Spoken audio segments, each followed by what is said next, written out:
దేవుని పరిశుద్ధ నామానికి మహిమ చెల్లిస్తూ మళ్ళీ తిరిగి మీతో కలిసి వాక్యం ధ్యానం చేసుకునే అవకాశాన్ని దేవుడు మనకు కల్పించాడు. ఇంకా ఆయన స్తుతిస్తూ సామెతల గ్రంథంలో 31వ అధ్యాయం మీద మనం చాలా విషయాలు ఆలోచన చేస్తూ వచ్చాం.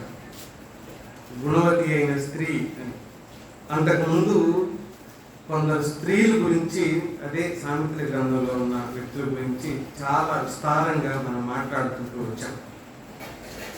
ఆ కోవలోనే 31వ అధ్యాయం 10 నుంచి 31 వరకు ఉన్న విషయాన్ని మనం మాట్లాడుకుంటున్న క్రమంలో నేను ముందే 30వ వచనం మీద కూడా మాట్లాడా.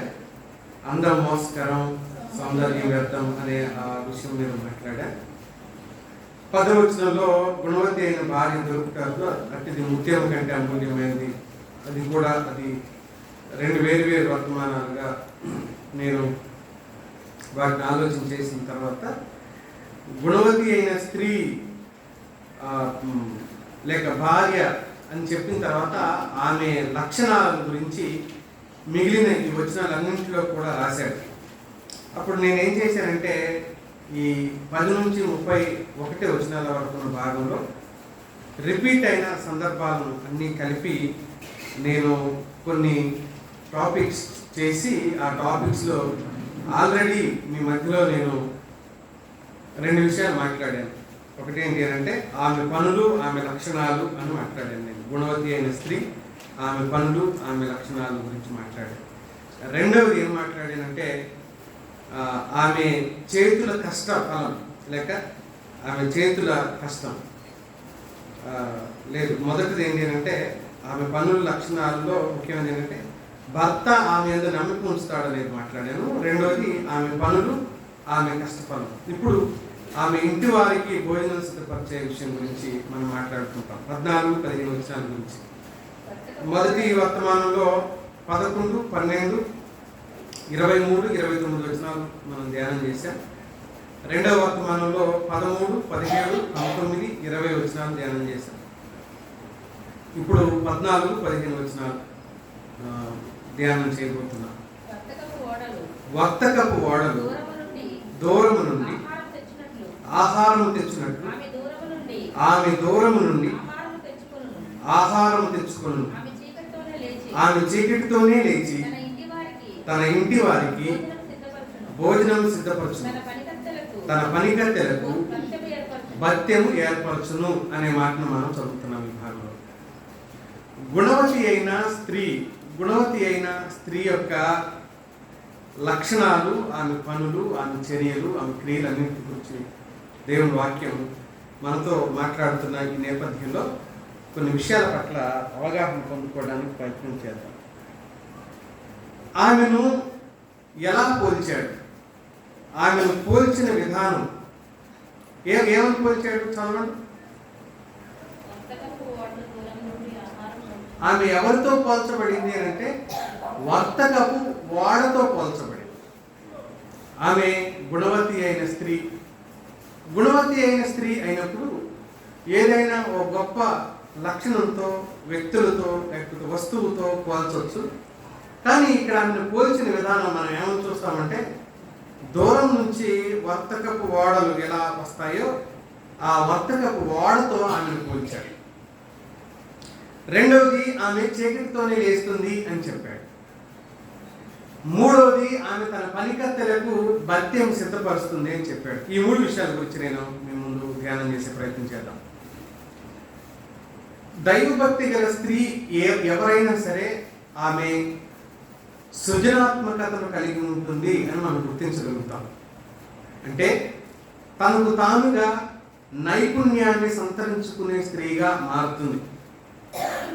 దానికి గల కారణం ఆమె దేవుని సహాయం కలిగి ఉంటుంది కనుక, దేవుని సహవాసం కలిగి ఉంటుంది కనుక, దేవుని నడిపింపుకి ఆమె లోనైన కారణం చేత సృజనాత్మకత ఆమెలో కలుగుతుంది. ఒకప్పుడు నాకేం తెలియదండి, ఆ తర్వాత ప్రభువు నమ్ముకున్న తర్వాత దేవుడిచ్చిన జ్ఞానంతో ఇలా ఉన్నాం అని చెప్పగలిగారు చాలామంది ఉంటారు. అమాయకంగా ఏ విషయం పట్ల అవగాహన లేని వారిగా ఉన్నవాళ్ళు. కారణం ఏంటంటే దేవుడు జ్ఞానం ఇచ్చేవాడు అని వాక్యం చెప్తాం. బుద్ధి జ్ఞాన సర్వసంపదలు క్రీస్తులో ఉన్నాయి అని వాక్యం చెప్తుంది. జ్ఞానం లేని వారు ఆయన అడగచ్చు, ఆయన ఇస్తాడు అని చెప్పాడు. ఈమె తన కుటుంబ నిర్వహణ కోసం మెరుగైన మార్గాన్ని ఎంచుకుంటుంది అని చెప్పాడు. అది కష్టమైనా కూడా మెరుగైన మార్గాన్ని ఎంచుకుంటుంది. దూరం నుంచి అంటే విదేశాల నుంచి వచ్చే సముద్రపు నౌక, దానితో ఆమె ఎందుకు పోల్చాడు అని అంటే, దాని నిండా సరుకులు ఉంటాయి. విదేశాల నుంచి వచ్చే ఆ నౌక, దాని నిండా సరుకులు ఉంటాయి. రకరకాలైన వస్తువులతో ఆ ఓడ నిండి ఉంటుందన్నమాట. బహుశా అది నెలలకు ఒకసారి, సంవత్సరాలకు కూడా రావచ్చు. అలాంటి నేపథ్యంలో ఉన్న ఆ ఓడతో ఈ స్త్రీని పోల్చాడు. ఈ స్త్రీ ఎలా ఉంటుంది అంటే, ఏ విషయంలో లోపం లేనిదిగా, లోటు లేనిదిగా ఉంటుంది అని చెప్పడానికి ఈమెని ఆ గొప్ప సముద్రపు నౌకతో పోల్చాడు. నిజానికి ఒక స్త్రీని ఇంత గొప్పదైన ఒక నౌకతో పోల్చడం, ఓడతో పోల్చడం అనేది చాలా ఆసక్తికరమైన విషయం. చాలా ఆసక్తి. ఎందుకు ఆసక్తి అని నేను చెప్తున్నానంటే, ఈ పోలిక ఆమె స్వభావాన్ని, ఆమె నైపుణ్యాన్ని, ఆమె తీసుకునే నిర్ణయాలని తెలపడానికి ఈ పదాన్ని ఉపయోగించాడు. ఆమెకు ఒక స్థిరమైన లక్ష్యం ఉంది, యోగ్యమైన ప్రయాణం ఉంది. స్థిరమైన లక్ష్యం ఏంటి? ఆ వాడ ఎక్కడ బయలుదేరి ఎక్కడ ఆగాలో ఆ వాడకు తెలుసు, లేక ఆ నావికుడికి తెలుసు, ఆ నడిపేవాడికి, కెప్టెన్కి తెలుసు, ఎప్పుడు బయలుదేరాలో కూడా తెలుసు. అంటే స్థిరమైన లక్ష్యం ఆ వాడ యజమాని లేకపోతే ఆ వాడకు ఉంది. స్థిరమైన ప్రయాణం ఆ వాడకు ఉంది. కనుక ఆ వాడతో ఆమెను పోల్చడం, నమ్మకమైన వర్తకపు వాడలాగా ఆమెకు తెలిసిన వాటిని సాహసించి తెలుసుకోవటం, తెలియని వాటి పట్ల ఆసక్తి కలిగి తెలుసుకోవటం, తాను ప్రేమించిన వారి కోసం ఆమె చేస్తున్న త్యాగం ఎలాంటిదో ఈ ఓడతో పోల్చడం ద్వారా ఆమెను మనం ముందుంచింది దేవుని వాక్యం. తిమోతికి పౌలు రాసిన మొదటి పత్రిక 5వ అధ్యాయం 8వ వచనంలో దేవుని వాక్యం ఇలా చెబుతుంది. తిమోతికి పౌలు రాసిన మొదటి పత్రిక 5వ అధ్యాయం 8వ వచనం, ఎవడైనను స్వకీయులను విశేషముగా తన ఇంటి వారిని సంరక్షింపకపోయిన ఎడల వాడు విశ్వాస త్యాగం చేసిన వాడై అవిశ్వాసి కన్నా చెడ్డవాడైపోతాడు, చెడ్డవాడైండును అని అన్నాడు. ఎవరైతే ఇంటి వాళ్ళను పట్టించుకోడో, భార్యను పట్టించుకొని భర్త, భర్తను పట్టించుకొని భార్య, పిల్లల్ని పట్టించుకొని తల్లిదండ్రులు, తల్లిదండ్రులను పట్టించుకొని పిల్లలు, ఒకవేళ వీళ్ళు విశ్వాసులు అయినా కూడా వాళ్ళు విశ్వాస త్యాగం చేసేయండి అన్నాడు. మీరు విశ్వాసులుగా ఉండటానికి పనికిరారు మీరు అని అన్నాడు.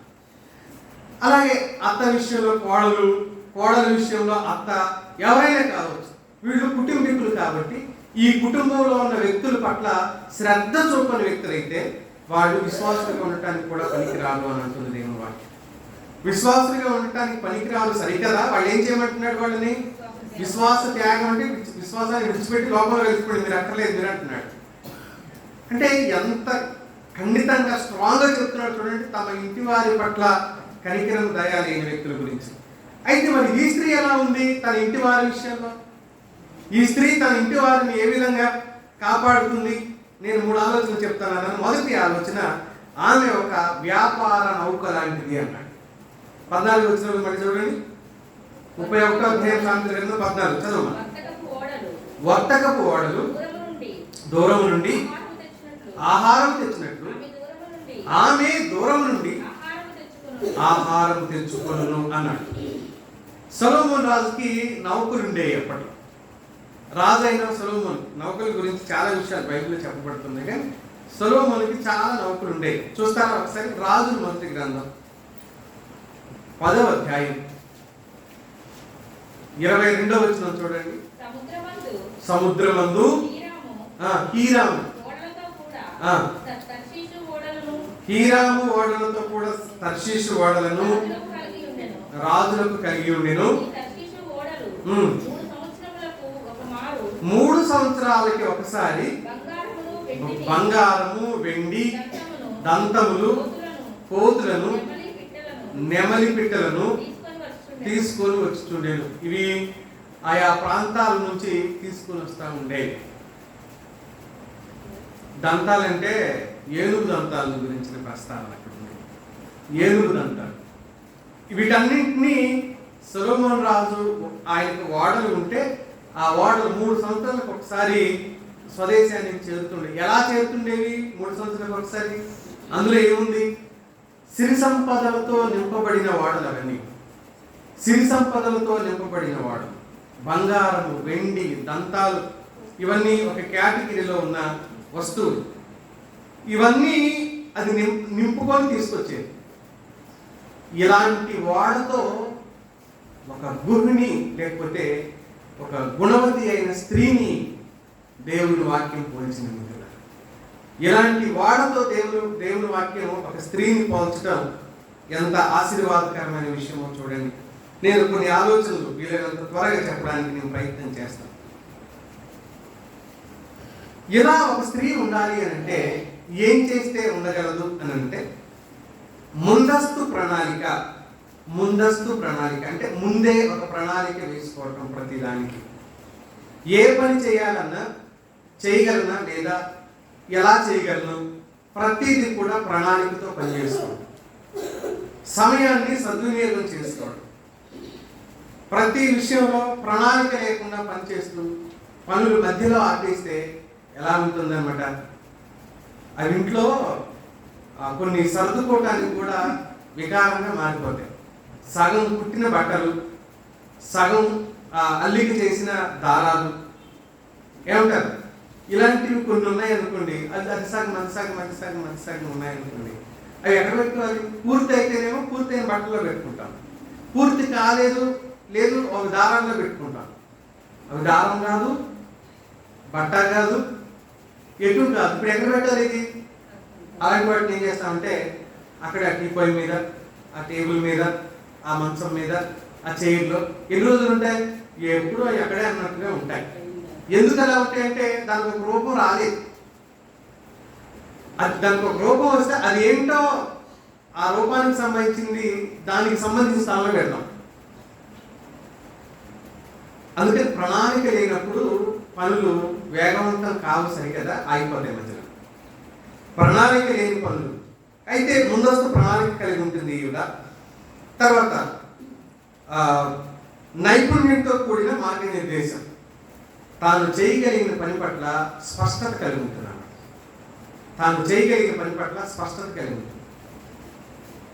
ఒకవేళ చేయటం చేతగాని పని పట్ల అయినా చేస్తే నేర్చుకొని చేయొచ్చు.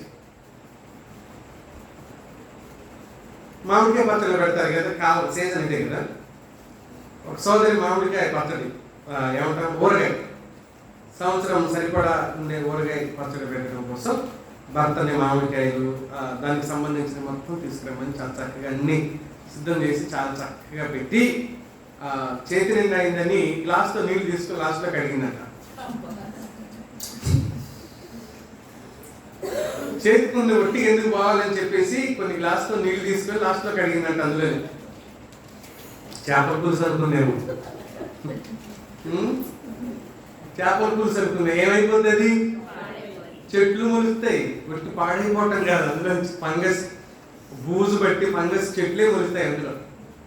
అంటే చేతగాని పనిని వచ్చినట్లుగా యాక్టింగ్ చేసినప్పుడు ఇలాంటి పనులు జరుగుతాయి. చేతగాని పనులు ఈవిడ చేతగాని పనులు నేర్చుకొని చేస్తుంది. ముందస్తు ప్రణాళిక ఉంటుంది. నైపుణ్యంతో కూడిన మార్గనిర్దేశం కలిగి ఉంటుంది. ఓపికతో పని కోసం కనిపెడుతుంది, లేక జరిగించబడాల్సిన పని కోసం కనిపెడుతుంది. నమ్మకమైన భాగస్వామ్యాన్ని, స్నేహితులను తన కోసం ఏర్పాటు చేసుకుంటుంది.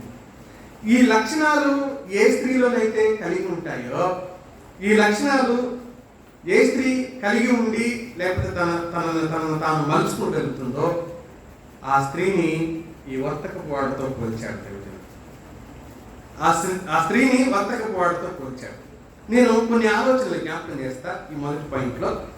ఒకటి ఏంటి అంటే ఆమెకు మొదట శ్రద్ధ ఉండాలి.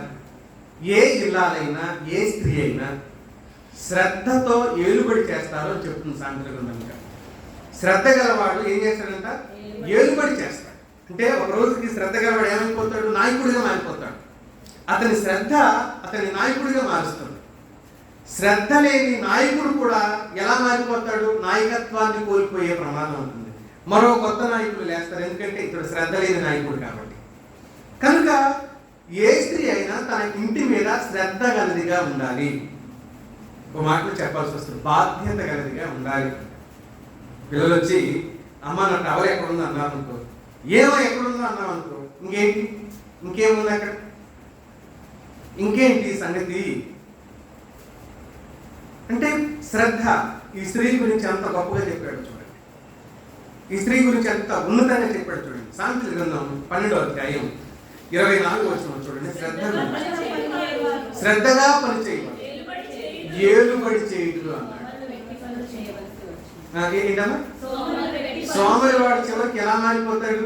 వ్యక్తి అనే దానికి అర్థం ఏంటి? కూలి లేకుండా పనిచేయదు, బానిసత్వం. బానిసగా మారిపోతాడంట సోమరివాడు. శ్రద్ధగా పనిచేసేవాడు నాయకుడిగా మారిపోతాడు అని చెప్పాడు. నీ శ్రద్ధ నీ ఇంట్లో నీకు స్థానాన్ని తెచ్చిపెడుతుంది. నువ్వు శ్రద్ధ కలిగి ఉండటం వల్ల నీ నాయకత్వ పటిమను దినదిన వృద్ధి చేసుకోగలుగుతావు. నీ ఇంట్లో నీ నాయకత్వం ఉన్నతమైన స్థానంలోకి చేరుకుంటుంది. ఇప్పుడు మనం చదివిన 31వ అధ్యాయంలో 13వ వచనం ఒకసారి చూడండి. ఆమె గొర్రెబొచ్చును అవిసెనారును వెతుకును. వెతకటం, వెతికే వాళ్ళు పరధ్యానంతో వెతికితే ఎలాంటి ఏదైనా వస్తువు వెతుకుతాం అనుకో, పరధ్యానంతో వెతికితే వాడి కాలు తగిలినా కూడా తీసుకోడు. ఏ వస్తువునైతే వెతుకుతున్నాడో దొరకడం కోసం, పట్టుకోవడం కోసం ఏ వస్తువును వెతుకుతున్నాడో, పరధ్యానంతో వెతికితే ఏంటంటే చేతి తగిలినా కాలు తగిలినా అవసరం తీసి పక్కన పెట్టి మళ్ళీ వెతుకుతూనే ఉంటాడు. దేన్ని వెతుకుతున్నాడో అర్థం కాదు, పరధ్యానంతో వెతకడం. కానీ ఈమె ఎలా వెతికింది? శ్రద్ధతో వెతికింది అని అన్నాడు. శ్రద్ధ అని చెప్పాను. శ్రద్ధతో ఏలుబడి మాత్రమే కాదు, తను అనుకున్న పనిని తొందరగా రీచ్ అవ్వగలుగుతుంది శ్రద్ధ గలవాడు.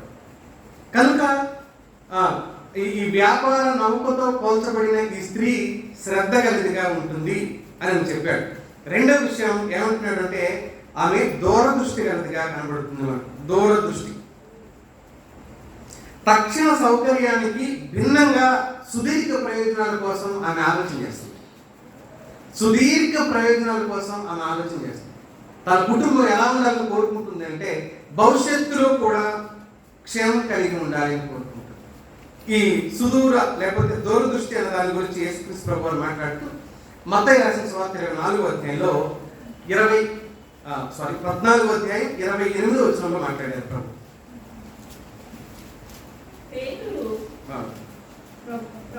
ఒక నిమిషం, కొంచెం రిఫరెన్స్ కన్ఫ్యూజ్ ఒక్కసారి. లూకా రాసిన సువార్త 14వ అధ్యాయం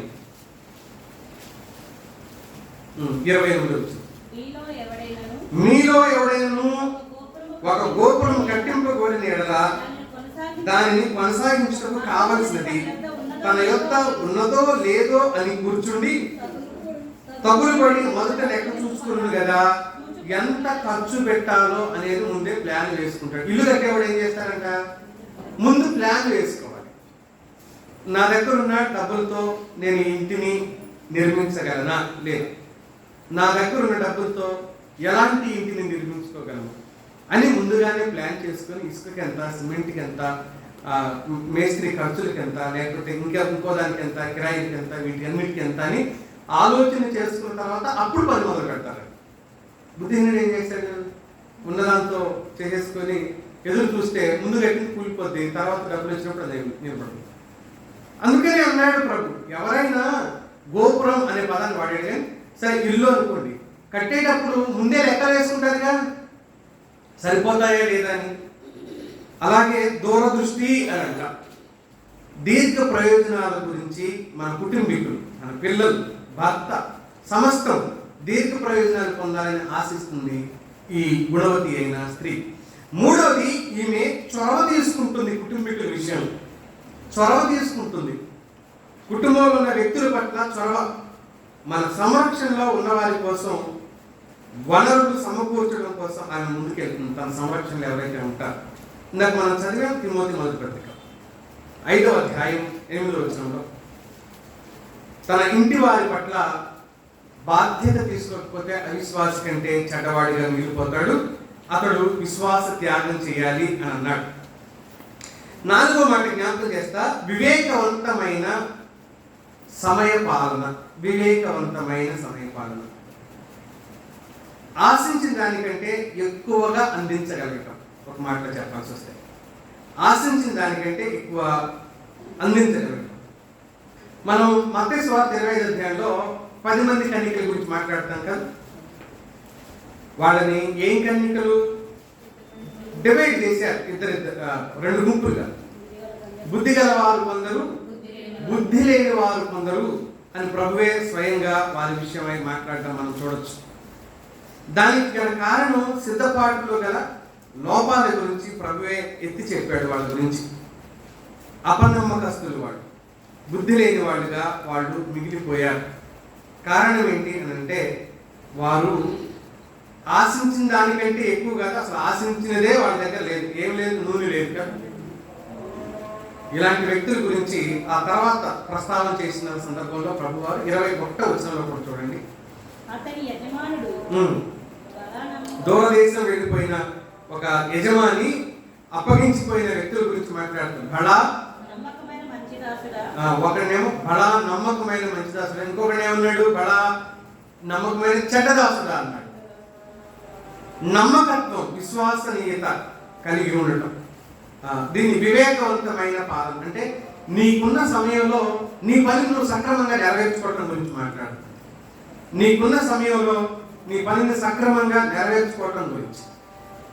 మేము మధ్యాహ్నం చాలా మాట్లాడుతున్నాం. చాలా మంది పని చేస్తూ ఉంటారు, వాళ్ళ పనులకి అబో తొమ్ముతూనే ఉంటారు, కడుగుతూనే ఉంటారు, రుద్దుతూనే ఉంటారు, గుడుస్తూనే ఉంటారు, చేస్తూనే ఉంటారు. పనులు కావు, ఒకనాటికి కావు. ఏంటి అని అంటే శుభ్రంగా ఉండొచ్చు కానీ అశుభ్రంగా కనిపిస్తారు. కొంతమంది అనిపిస్తారు, కానీ వాళ్ళేమి శుభ్రంగా ఉండకపోయినా ఏదో ఇల్లంతా అశుభ్రంగా ఉండాలనే ఉద్దేశంతో వస్తువులు అశుభ్రంగా ఉండాలి అరిగే వరకు ఉంటుంటారు. వాళ్ళ అనారోగ్యం పాలవుతారు, ఇంట్లో వాళ్ళ అనారోగ్యం పాలవుతారు. వాళ్ళ వల్ల సమయం అంతా వ్యర్థమైపోతుంది. అశుభ్రం వల్ల ఏంటంటే వంటకాలు, వీళ్ళకి బట్టలు ఉతకడం అవ్వదు. పిల్లలు కానీ స్కూల్కి, పురుషులు కానీ బయటికి వెళ్ళే సమయానికి వాళ్ళ పనులు కావు, తిండి పెట్టలేదు. ఎందుకు వీళ్ళేమనుకుంటున్నారు, నేను కాబట్టి మిగతా వాళ్ళకంటే అతి శుభ్రంగా ఉన్నానని ఫీల్ అవుతారు తప్ప నీ శుభ్రం తెల్లారింది సరిపోయింది. కానీ ఇంట్లో వాళ్ళకి తిండేది, వాళ్ళ సౌకర్యాలు 9 తోముతున్నావు అంటే ఇప్పుడు చేస్తావు, కడిగిందే కడుగుతున్నావు, గుడిచిందే గుడుస్తున్నావు. వాళ్ళ బట్టలు ఉతికి ఆరేది ఎప్పుడు అంటే వీళ్ళు ఏం చేయలేరంటే సమయ పాలన చేయలేరు. ఏ పని ఎంత సమయంలో చేసేసుకోవాలి, తర్వాత ఏం చేయాలి అనే ఆలోచన పట్ల అవగాహన ఉండదు వీళ్ళు. ఈ స్త్రీతో పోల్చదగిన వాళ్ళు కాదు వాళ్ళు. 5వ మాట చెప్తాను చూడండి, విశ్వసనీయత అంటే నమ్మదగిన స్థితి. 31వ అధ్యాయంలోనే 11వ వచనంలో చూస్తాం.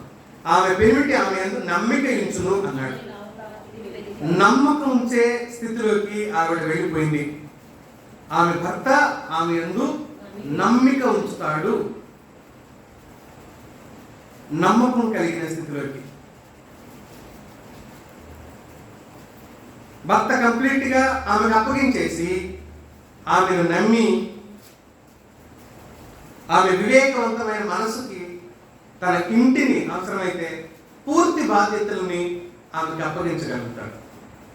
ఈ గుణవతి అయిన స్త్రీకి ఆ బాధ్యత తన భర్త అప్పగించేశాడు, పూర్తి బాధ్యత.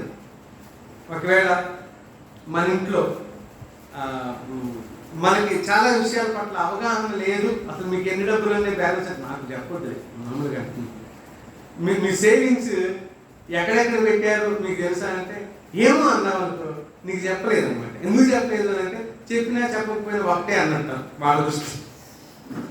ఎందుకు చెప్పినా చెప్పకపోయినా ఒకటే అని వాళ్ళు అనుకున్నారే అనుకుంటే, ఇలాంటి స్థితిలో నువ్వు లేవు కాబట్టి పక్కు పెట్టేశావు.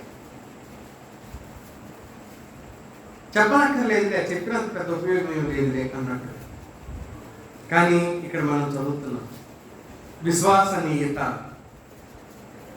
సమయానికి అనుకున్నది అనుకున్నట్లుగా ఇంటి వాడికి అందించగలగటమే అదొక్క కూడా ఒక ఆశీర్వాదం ఉంటుందా.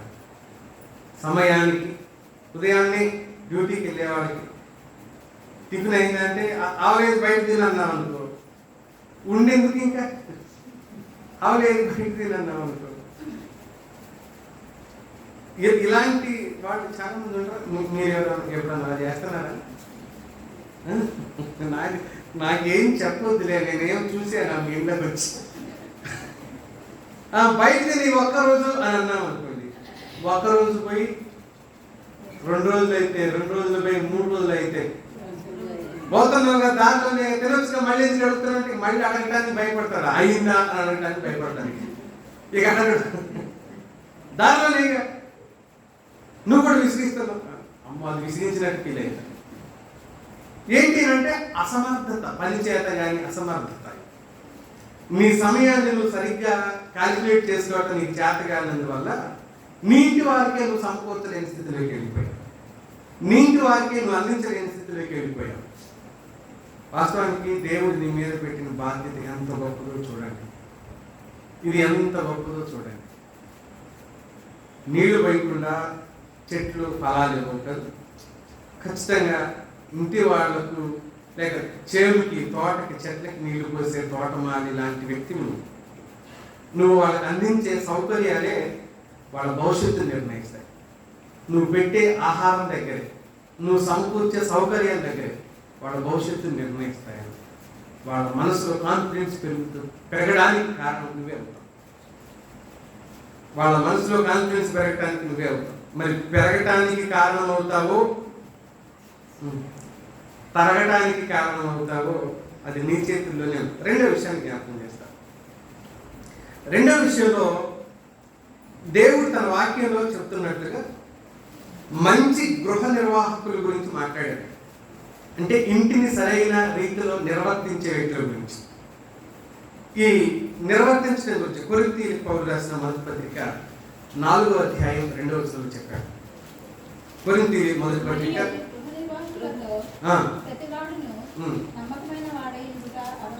నమ్మకమైన వాడిగా ఉండాలి గృహ నిర్వాహకుడు. ఒక పురుషుడి గురించి మాట్లాడుతున్నట్లుగా అనిపించిన గృహ నిర్వాహకత్వం అంటే ఇంటిని నడిపించడం అంటే ఒక్కళ్ళ వల్ల కాదు, ఒక్కళ్ళు చేసేది కాదు, కలిసి చేసేది. కుటుంబం అన్నాం దాన్ని.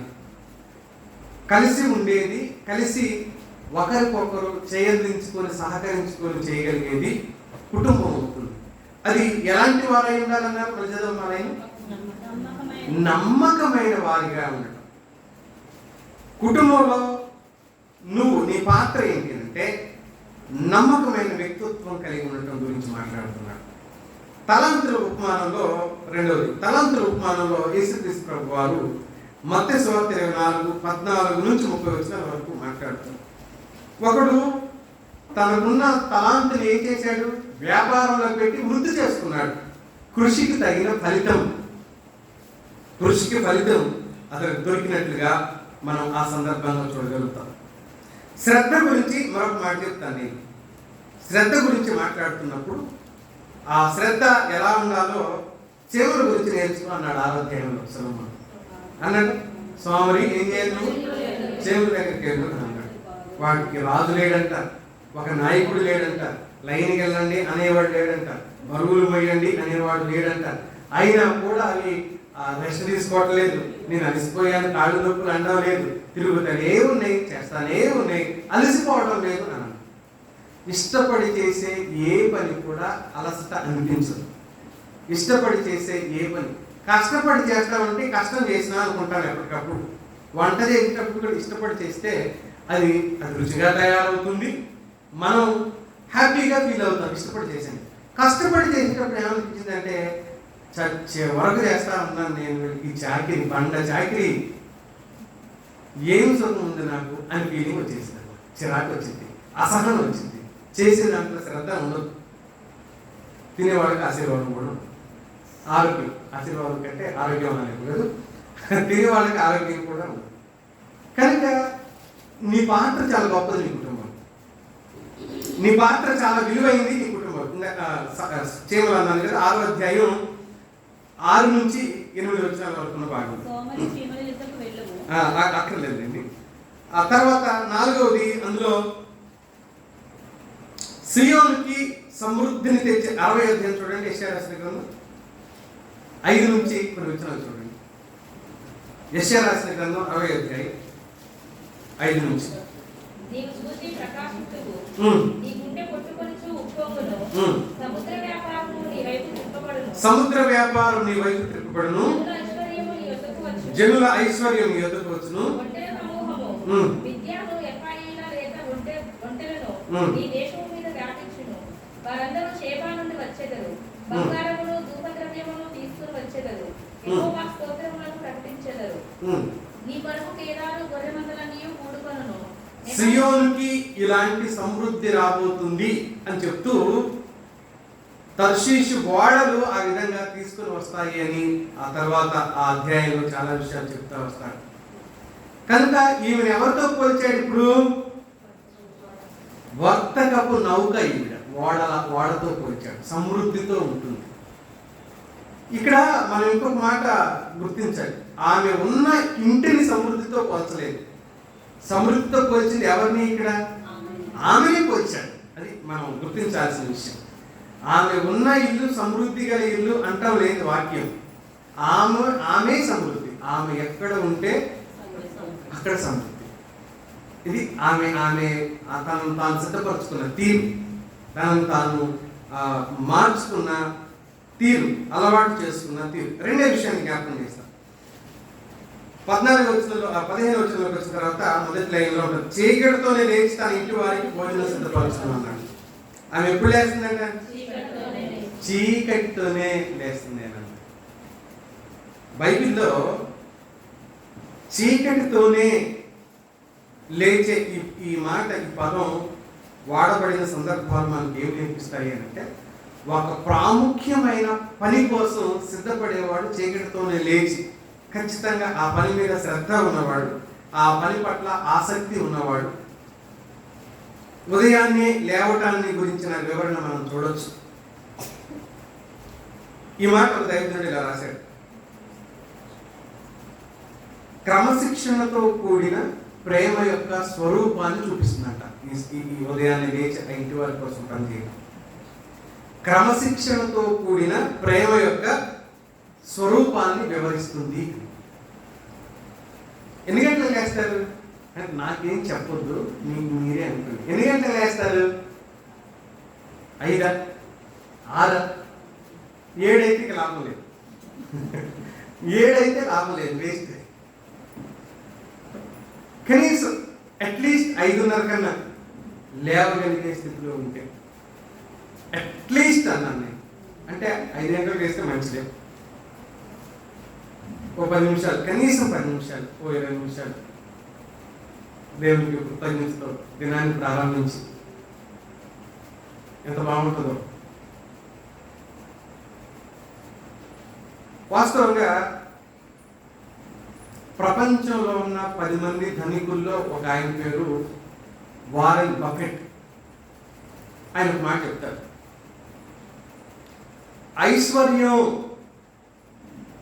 ఐశ్వర్యవంతుడు కావడానికి ఓ 10 సూత్రాలు చెప్పి ఆయన ఆ 10 సూత్రాల్లో 2 ఇలా చెప్పాడు. నీకు మంచి మంచము పరుపు ఉండాలి, మంచి నిద్ర కూడా నువ్వు పోవాలి. ఈ 2 పాయింట్లు కూడా ఉంటాయి ఇందులో. నువ్వు మంచి ఐశ్వర్యవంతుడు కావాలి అంటే నిద్ర తప్పు కాదు, నిద్ర అవసరమే. కానీ దానికి ఒక పద్ధతిని మనం ఏర్పాటు చేసుకోవాలి. కొంతమంది ఎప్పుడు చూసినా నిద్రమోహంతో ఉంటారు, తెలుసా మీకు? వాళ్ళకి నిక్నేమ్ కూడా పెడతారు పనిచేసిన. ఏమని? నిద్రమోహుడు వచ్చాడు రా అని అంటారు. ఇక బాగా పరిచయం అయితే వాళ్ళే అంటారు ముఖం పట్టుకుని, ఏమని? నిద్రమోహుడు, నిద్రపోతుంది అన్న అప్పుడే లే అంటారు. ఏంటి అని అంటే ఏ విషయంలో వాళ్ళకి శ్రద్ధ ఉండదు అనమాట, ఆసక్తి ఉండదు అనమాట. అనాసక్తి వాళ్ళ మనసులో ఉంటుంది. కానీ ఈమె చీకటి ఉండగానే ఉదయాన్నే లేవటం గురించిన ప్రస్తావన 57వ కీర్తనలో భక్తులు ఇలా అన్నాడు, వేకువనే లేచెదను. 57వ కీర్తన 8వ వచనం, నేను వేకువనే లేస్తాను అన్నాడు ఆయన. 119వ కీర్తన 147వ వచనంలో తెల్లవారకు మునిపే, 119, 147 తెల్లవారకు మునిపే నేను లేస్తాను అన్నాడు.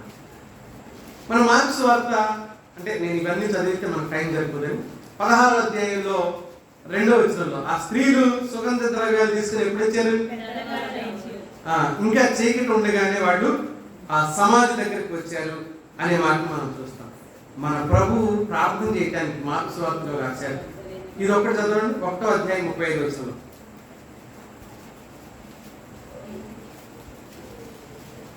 మార్క్స్ వార్త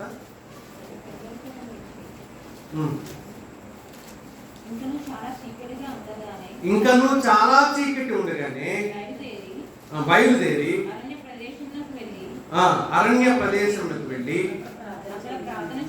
ఎప్పుడు వెళ్ళాడు ఆయన? ఇంకా చీకటి ఉండగానే ప్రార్థన చేయడానికి వెళ్ళిపోయాడు.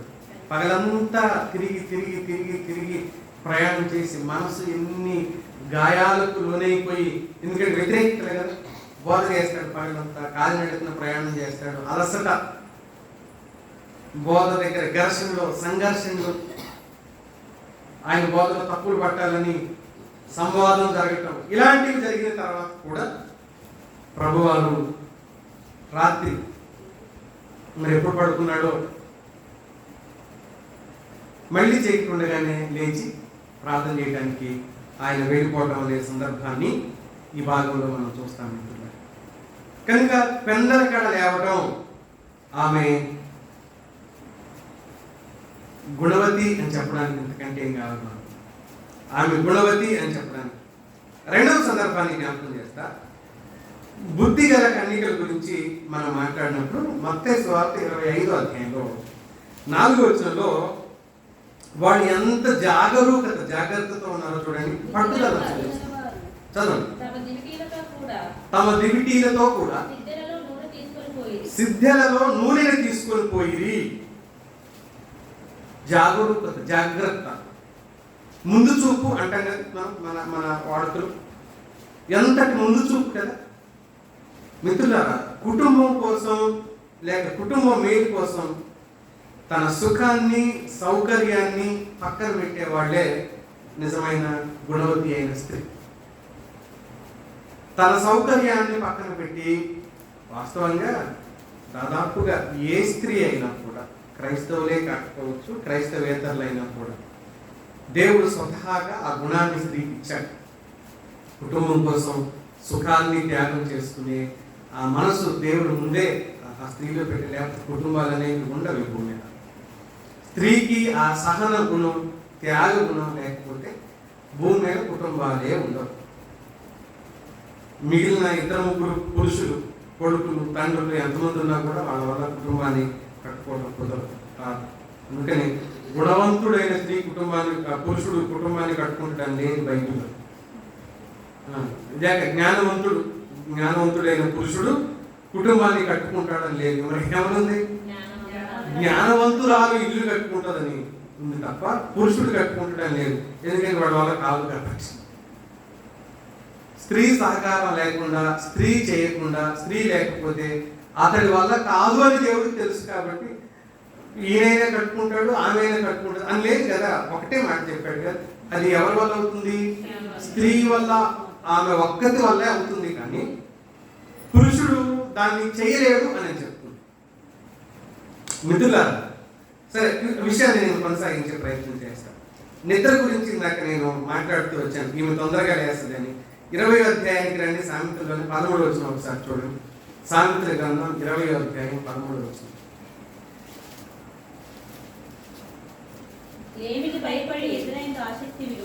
నిద్ర అందరికి ఇష్టమే కావచ్చు, కానీ లేమికి భయపడితే నిద్ర యందు ఆసక్తి విడిచి పని చేసుకోవాలి. ఒకవేళ నిద్ర యందు ఆసక్తి విడవకపోతే ఏం జరుగుతుంది?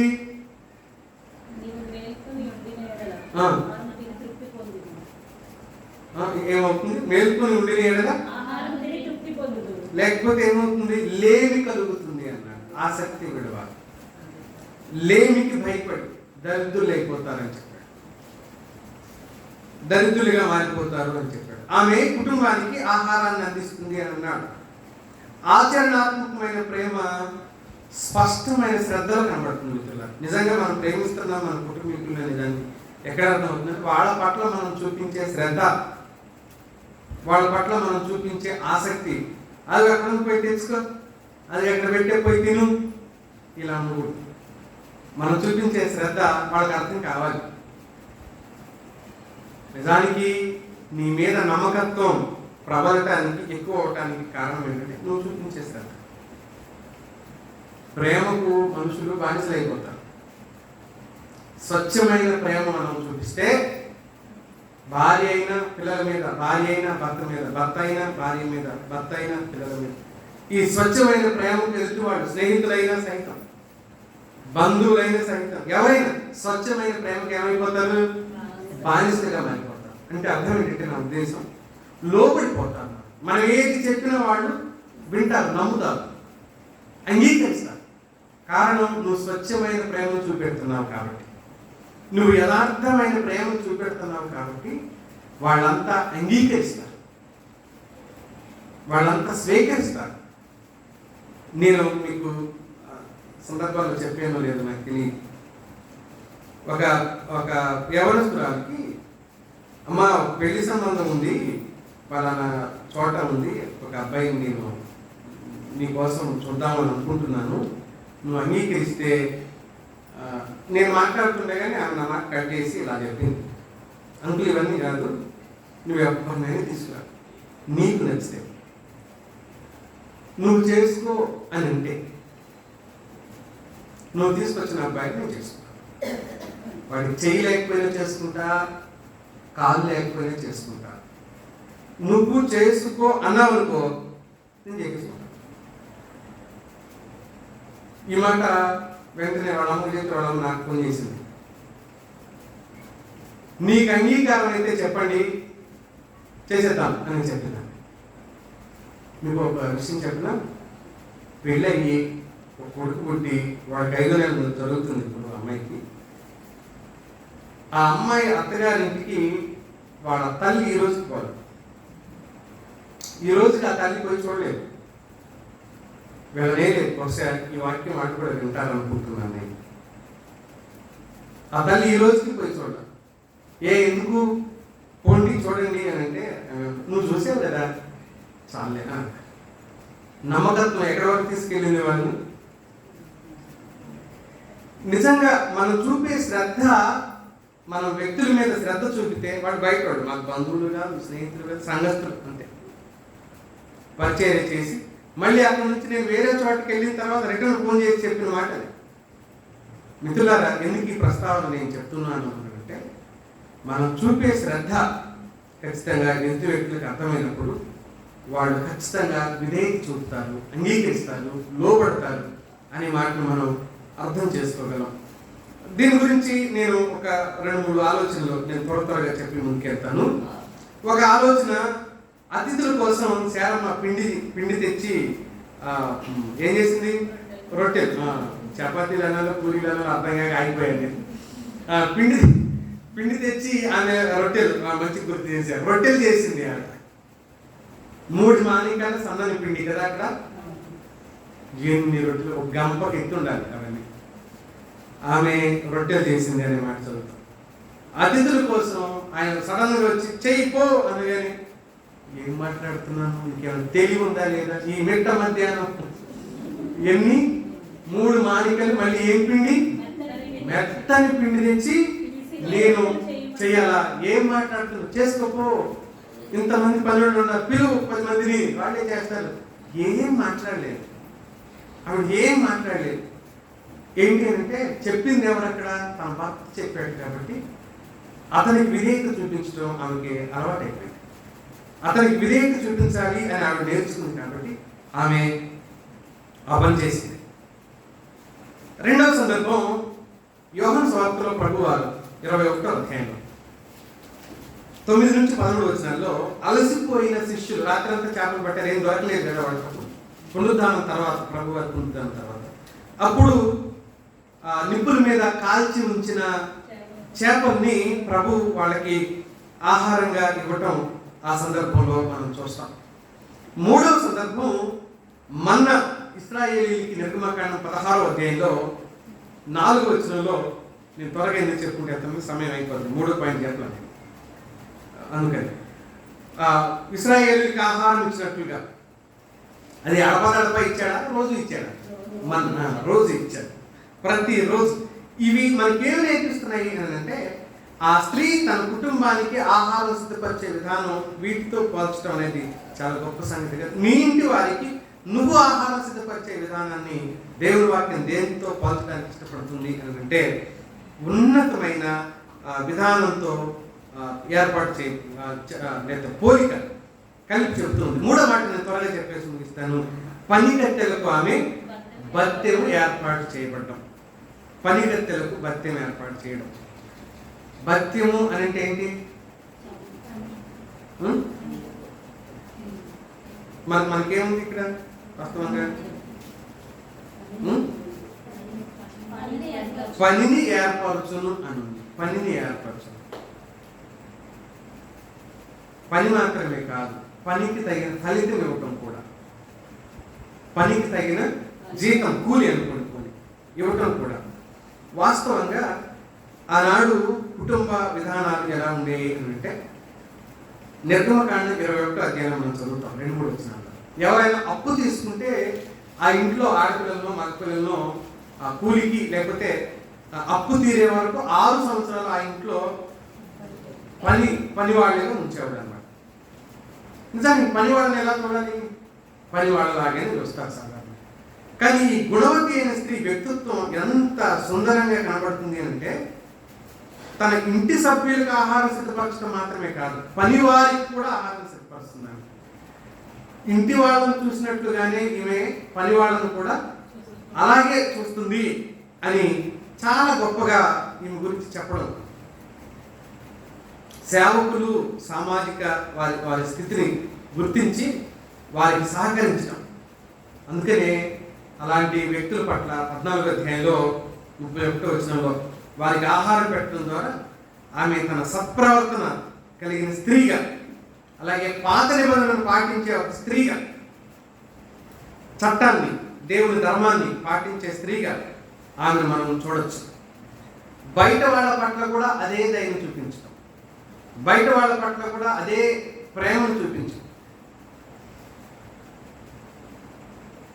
ఇంటికి వెళ్ళాము మేము ప్రార్థన చేయడానికి. మేము అక్కడ కూర్చొని ఉండగా పక్కింటి వాళ్ళు ఒక గిన్నెలో ఏమో తీసుకొని వచ్చి వీళ్ళకి ఇచ్చి వెళ్తా ఉన్నారు. నేను వాళ్ళు ఎవరు అని అడిగాను ఆ ఇంటి ఆవిడని. ఇది మనోళ్ళే విశ్వాసం.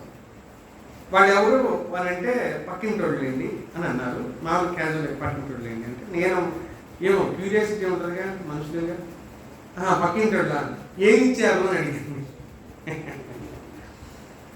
ఏదో పోనీ అని అన్నదాన్ని. కాదు ఎవరు ఆవిడ, ఏంటి ఇంత పెద్ద గిన్నె ఇచ్చింది ఏంటి అని, ఏం చెప్పుకుంటాం అని మొదలుపెట్టింది. మొదట్లేదు చెప్తాను వినమన్నట్టు. ఏం చెప్పుకుంటాం, ఏం చెప్పుకునే ఇంత గిన్నె తెచ్చిచ్చింది నీకు ఇప్పుడు ఆవిడ, పక్కింటి ఆవిడ అంటున్నావు, ఎవరైనా ఇంత గిన్నె తెచ్చేస్తారా? ఎంత ఉండాలి అందులో, ఎంత ప్రేమ ఉంది వాళ్ళ మీద, అందుకే అడుగుతున్నాను నేను అంటే, లేదు 3 రోజుల క్రితం వాళ్ళు చేపల కూర వండుకున్నారు, తిని వెక్కసం అయిపోయింది, ఫ్రిడ్జ్లో పెట్టి తెచ్చి ఇప్పుడు తిరుగుదు కాక నాకు ఇచ్చింది, ఎన్ని రోజులు తింటాం మనం మాత్రం పడేయకుండా, అందుకే చెప్పట్లేదు నీకు అని అన్నదా. ఇచ్చింది, తీసుకున్న వాళ్ళకి అర్థమైంది ఏ స్థితిలో ఉన్నదాన్ని ఇచ్చింది ఆవిడ, పాడైపోయే పరిస్థితిలో, వాళ్ళకి వెక్కసమైన పరిస్థితిలో. ప్రేమతో ఇచ్చినట్ట చెప్పండి, కాదు కదా. అందుకే అంటారు మన ప్రేమ యథార్థంగా ఉండాలి, సత్యంగా ఉండాలి, మన ప్రేమలో నీతి ఉండాలి అని.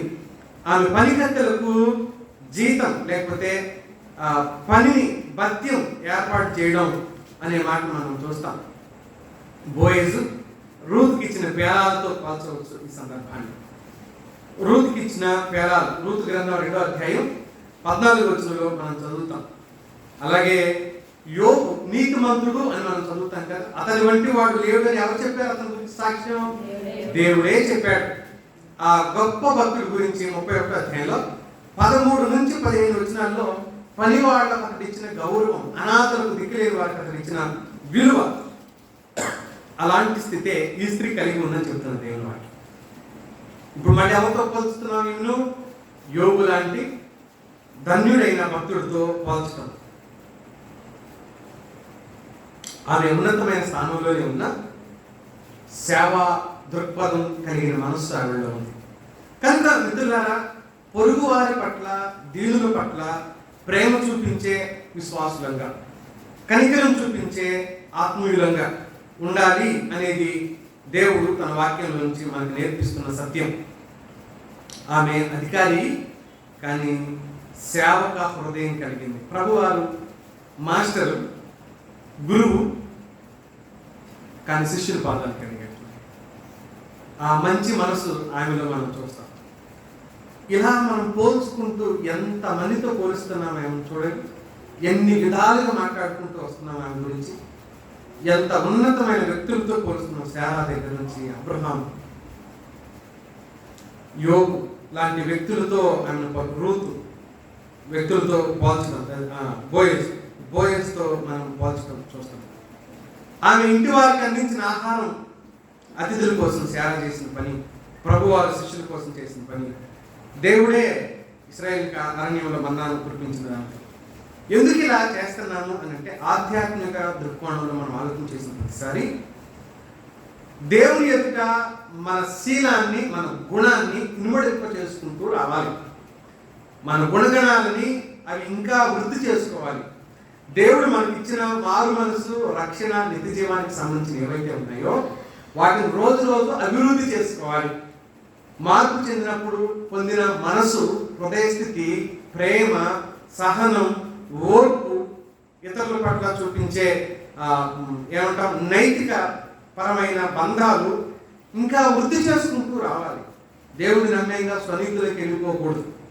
ఇంటి వారి పట్ల కూడా నేను ఒక్కదాన్నే ఇంట్లో ప్రార్థన పరురాలిని అనే భావంలోకి మనం రాకూడదు. మనం సపరేట్ అనేటట్టు ఉండకూడదు. మనమంతా ఒకటే అనే భావన, అసలు నేను ఉన్నదే నీకోసం అనే భావన ఇంట్లో వాళ్ళకి కల్పించగలరు. అప్పుడే వారిని దైవిక మార్గంలో పిల్లల్ని కాపాడుకోగలుగుతాం, కుటుంబాన్ని నడిపించుకోగలుగుతాం. ఇలా చేయని వ్యక్తులు 3 రాళ్ళు తన చేతులతో ఆ స్త్రీగా మారిపోతాం.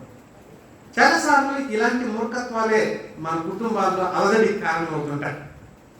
అర్థవంతమైన ఆలోచన చేయని కారణం చేత నేను కరెక్టే అనుకునే పద్ధతిలో ఉండకూడదు. ఎప్పుడు ఈమె తన త్యాగం, తన ఇంటి వారి బాగు కోసం ఆమె చేసే పని. ఆమెను దేంతో పోల్చాడు? మొదట వర్తకపు నౌకతో పోల్చాడు. ఆమె ఇంటి వారికి ఆహారం సిద్ధం చేసింది. పనివారి పట్ల కూడా అలాంటి దృక్పథాన్ని కలిగి ఉంది. అలా ఉండగలిగితే నువ్వు కూడా గుణవతి అయిన స్త్రీగా ఉండగలుగుతావు. దేవుడు ఆ కృప ధన్యత నీకు దయచేయండి. తలలు ఉంచుదాం, ప్రార్థన చేస్తున్నాం. ఈ మాటలను బట్టి తలలు వంచి దేవుని సన్నిధానానికి